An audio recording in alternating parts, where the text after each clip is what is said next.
बच्चों, पिछले वीडियो में हमने प्राथमिक स्रोत क्या होते हैं उनके बारे में अध्ययन किया था। द्वितीयक स्रोत में व्यक्तिगत प्रलेख के बारे में अध्ययन करने के पश्चात उसके 4 पॉइंट्स हम अध्ययन करेंगे। सबसे पहला है पत्र। सामान्य व्यक्ति अपने जीवन में कई पत्र लिखता है। यद्यपि अधिकांशतः पत्र जो होते हैं वो वैयक्तिक होते हैं, परंतु फिर भी ये महत्वपूर्ण सामग्री प्रस्तुत करते हैं। अध्ययन की दृष्टि से इतिहासकारों और जीवन लेखकों द्वारा पत्रों का विशेष उपयोग किया जाता है। यह माना जाता है कि पत्रों में व्यक्ति के महत्वपूर्ण विचारों, भावनाओं, जीवन की प्रमुख घटनाओं, अनुभवों, प्रेम, घृणा, अपनी योजनाओं आदि का समावेश होता है। पत्रों में राजनीतिक घटनाओं एवं सामाजिक जीवन का विवरण मिलता है। जीवन के अंतरंग पक्षों में से संबंधित बातें पत्रों में लिखी होती हैं। पारिवारिक तनाव, वैवाहिक संबंध, यौनिक असंतुलन, पृथक्करण, विवाह विच्छेद आदि से संबंधित महत्वपूर्ण बातों का पता पत्रों के माध्यम से सुगमता से चल जाता है।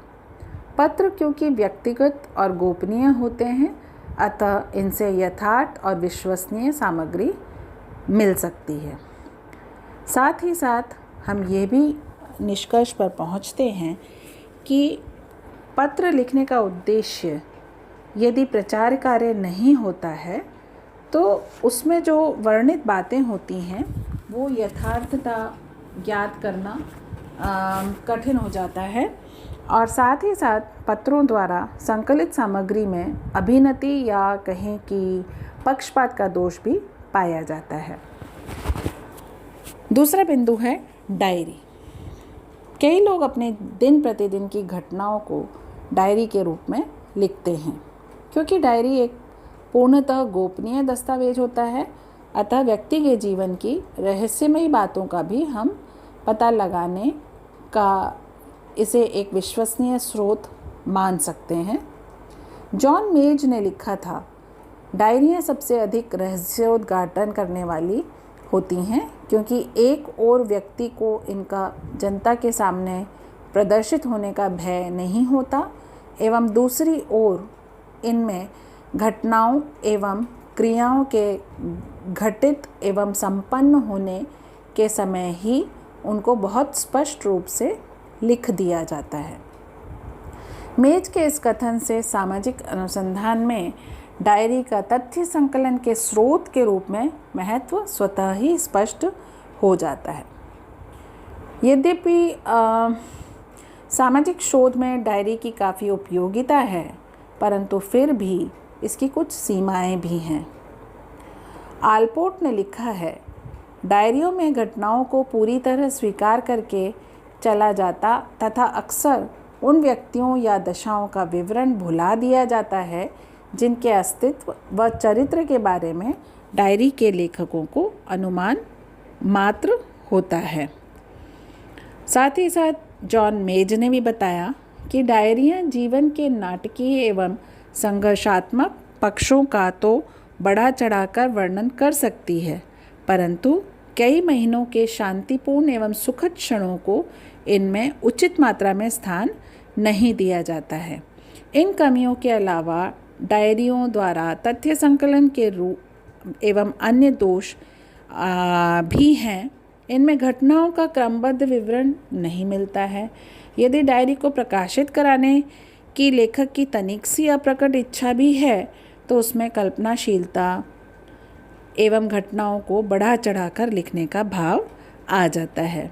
तो ऐसी स्थिति में डायरियों के माध्यम से प्राप्त तथ्यों के आधार पर हम वैज्ञानिक निष्कर्ष निकालने में कठिनाई महसूस करते हैं। तीसरा बिंदु है जीवन इतिहास। तथ्य संकलन के द्वितीयक स्रोत के रूप में जीवन इतिहास का काफ़ी महत्व है।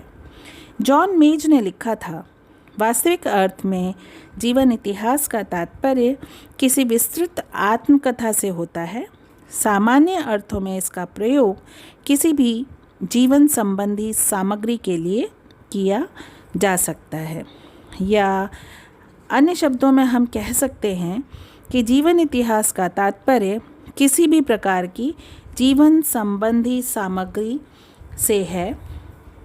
जीवन इतिहास के प्रमुखतः दो रूप देखने को मिलते हैं। एक तो होता है आत्मकथा, जिसे व्यक्ति अपने संबंध में स्वयं लिखता है, और दूसरा होता है जीवन चरित्र, जिसे कोई व्यक्ति किसी अन्य व्यक्ति की जीवन संबंधी घटनाओं के बारे में लिखता है।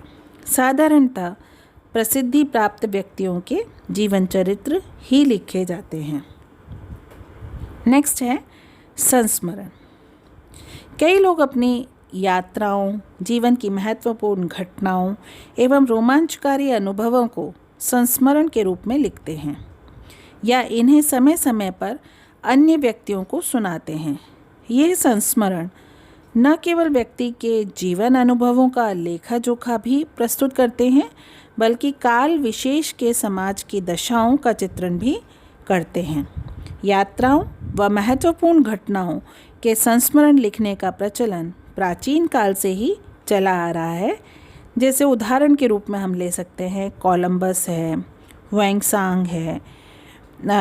ऐसे कई उपयोगी संस्मरण लिखे हैं। ब्रिटिश शासनकाल में कई अधिकारियों के द्वारा ऐतिहासिक पद्धति के आधार पर जनपद संस्मरण लिखे गए हैं। नाउ अगला टॉपिक है व्यक्तिगत प्रलेखों की उपयोगिता। सामाजिक अनुसंधान में व्यक्तिगत प्रलेखों का काफ़ी महत्व है। मनोवैज्ञानिक शोध में तो इनकी विशेष उपयोगिता है, क्योंकि इनसे व्यक्तियों की मनोवृत्ति व दृष्टिकोणों को समझने में मदद मिलती है।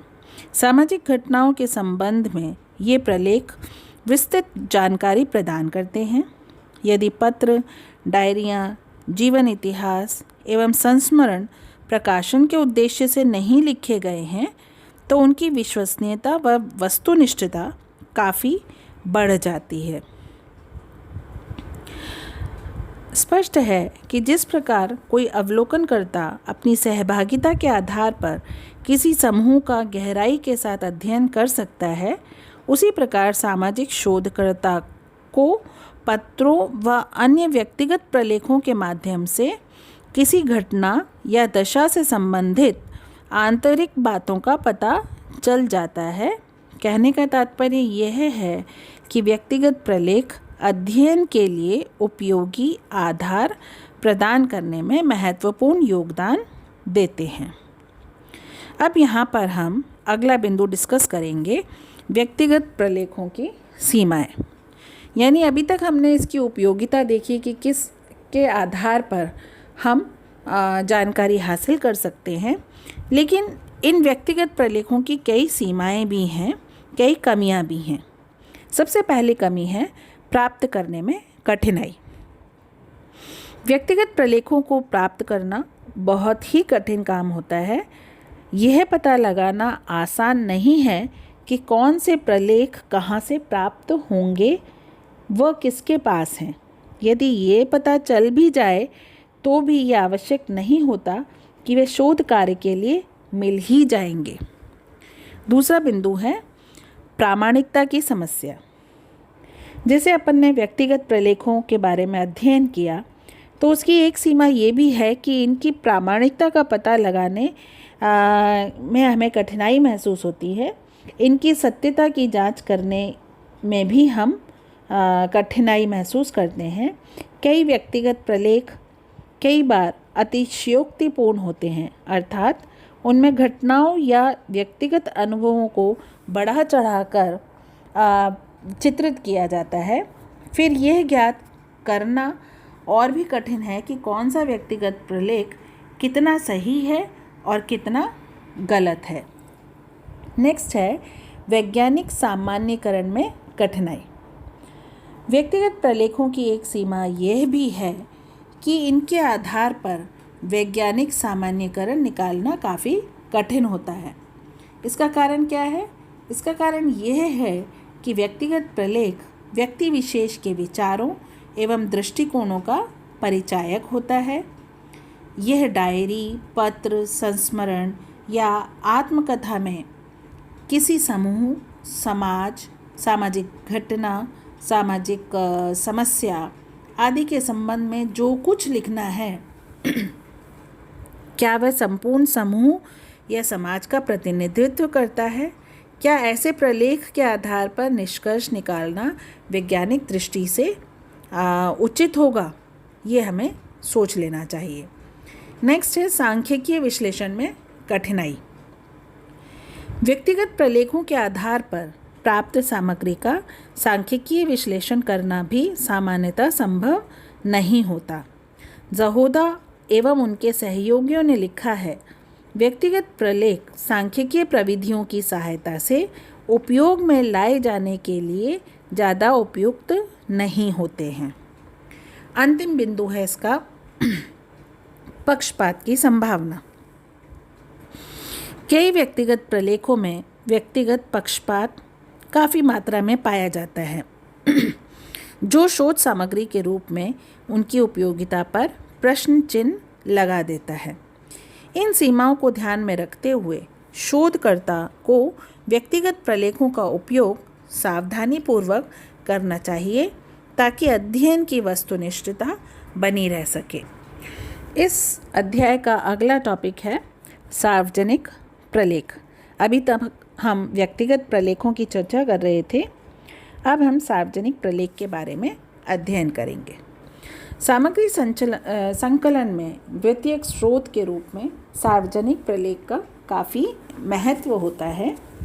किसी भी सार्वजनिक हित को ध्यान में रखकर सरकारी या गैर सरकारी संस्था के द्वारा सार्वजनिक प्रलेख तैयार कराए जाते हैं। कभी व्यक्तिगत स्तर पर भी तथ्य संकलित किए जाते हैं और यदि उन्हें सार्वजनिक उपयोग के लिए काम में लाया जाता है तो ऐसी सामग्री भी सार्वजनिक प्रलेख के अंतर्गत ही आती है। सार्वजनिक प्रलेख व्यक्तिगत प्रलेख की तुलना में अधिक विस्तृत और व्यापक जानकारी प्रदान करने वाले एवं अधिक विश्वसनीय होते हैं। सार्वजनिक प्रलेखों को हम दो भागों में विभाजित कर सकते हैं। पहला है प्रकाशित प्रलेख और दूसरा है अप्रकाशित प्रलेख। प्रकाशित प्रलेख में सरकारी व गैर सरकारी संगठनों के द्वारा समय समय पर कई तथ्य प्राथमिक रूप से संकलित कराए जाते हैं जिन्हें सार्वजनिक उपयोग हेतु प्रकाशित करा दिया जाता है। जब इन तथ्यों का अन्य अनुसंधानकर्ताओं द्वारा उपयोग किया जाता है तो उनके लिए ये तथ्य प्रकाशित प्रलेखों के रूप में तथ्य संकलन या द्वितीयक स्रोत बन जाते हैं। यहाँ हम अब अगले टॉपिक में कुछ प्रमुख प्रकाशित सार्वजनिक प्रलेखों का उल्लेख करेंगे। सबसे पहला बिंदु है शोध संस्थानों के प्रतिवेदन। विभिन्न शोध संस्थान अपने शोध कार्यों का विवरण प्रस्तुत करने हेतु समय समय पर प्रतिवेदन प्रकाशित कराते हैं। ये सामग्री अन्य शोधकर्ताओं के लिए काफ़ी उपयोगी प्रमाणित होती है। दूसरा बिंदु है व्यक्तिगत शोधकर्ताओं के प्रकाशन। अनेक शोध छात्र विभिन्न क्षेत्रों में अपना शोध कार्य संपन्न कर शोध निबंध प्रकाशित कराते हैं। ये प्रकाशन भी सार्वजनिक प्रलेख के रूप में द्वितीयक सामग्री के प्रमुख स्रोत हैं। तीसरा बिंदु है समितियों व आयोगों के प्रतिवेदन। अनेक सरकारी व गैर सरकारी समितियों तथा आयोगों द्वारा समय समय पर अपने प्रतिवेदन प्रकाशित कराए जाते हैं। इन समितियों व आयोगों के द्वारा कई प्रकार के तथ्य संकलित कराए जाते हैं, जैसे शिक्षा संबंधी आंकड़े, अपराध संबंधी आंकड़े, निर्धनता, बेकारी संबंधी आंकड़े। इनको हम सार्वजनिक उपयोग हेतु प्रकाशित कर देते हैं। भारत में जनगणना प्रतिवेदन द्वितीयक सामग्री के रूप के प्रमुख स्रोत हैं। इनका अनेक समाजशास्त्रीय अध्ययनों में काफ़ी उपयोग किया जाता है। अगला बिंदु है व्यावसायिक संस्थानों व परिषदों के प्रकाशन, जैसे राष्ट्रीय उत्पादन परिषद, बाल कल्याण परिषद, सूती कपड़ा मिल मालिक संघ, आर्थिक व सांख्यिकीय निदेशालय, कृषि विभाग, चैम्बर ऑफ कॉमर्स आदि के प्रकाशन तथ्य संकलन के महत्वपूर्ण द्वितीयक स्रोत हैं। 5वां बिंदु है अंतर्राष्ट्रीय संगठनों के प्रकाशन। संयुक्त राष्ट्र शैक्षणिक, वैज्ञानिक तथा सांस्कृतिक संगठन, जिसको अपन यूनेस्को बोलते हैं, विश्व स्वास्थ्य संगठन WHO, अंतर्राष्ट्रीय श्रम संगठन ILO, अंतर्राष्ट्रीय बाल सहायता कोष आदि के द्वारा समय समय पर प्रकाशित सामग्री तथ्य संकलन का विश्वसनीय स्रोत है। 6वां बिंदु है पत्र पत्रिकाएं। विभिन्न शोध पत्र समय समय पर प्रकाशित होते रहते हैं। अनेक शोध पत्रिकाएं भी निकलती रहती हैं। इनके अलावा दिन प्रतिदिन की घटनाओं का विवरण समाचार पत्रों में प्रकाशित होता है। उनमें कई लेख व संपादकीय भी छपते रहते हैं। रेडियो व दूरदर्शन भी मूल्यवान सामग्री उपलब्ध कराते हैं। ये तो हुए लिखित या प्रकाशित प्रलेख। दूसरे हैं अप्रकाशित प्रलेख। सरकारी व गैर सरकारी संगठनों द्वारा एकत्रित कुछ सामग्री उनकी गोपनीयता को बनाए रखने हेतु प्रकाशित नहीं कराई जाती, जबकि कुछ सामग्री आर्थिक या अन्य कारणों से प्रकाशित नहीं हो पाती। जैसे प्रतिरक्षा मंत्रालय से संबंधित महत्वपूर्ण दस्तावेजों की गोपनीयता बनाए रखने के उद्देश्य से ही उनका प्रकाशन नहीं कराया जाता।